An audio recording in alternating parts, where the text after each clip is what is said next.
জাতিসংঘ মিশনে অংশ নেয়া কুড়িগ্রামে নিহত দুই বীর সেনা সদস্য মুমিনুল ইসলাম ও শান্ত মঞ্জলের মরদেহ তাদের নিজ বাড়িতে নেওয়া হয়েছে। রবিবার সকালে ঢাকা থেকে হেলিকপ্টার যোগে তাদেরকে নিজ বাড়িতে নিয়ে আসা হয়।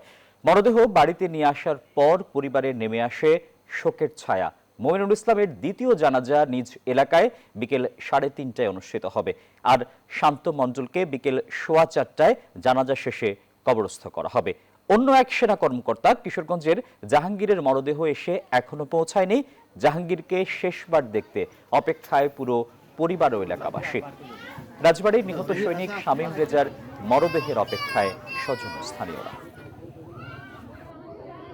এখন আমার তো আশা ভরসা সব শেষ হয়ে গেছে। এখন আমার ছোট নাতি আছে, বউ আছে, তারা এলে আমরা চলাফেরাটা মানে না কিছুই না পাই আমি তা আমার সবার সব দিক দিয়ে চলার মতো কোনো ভাব নেই।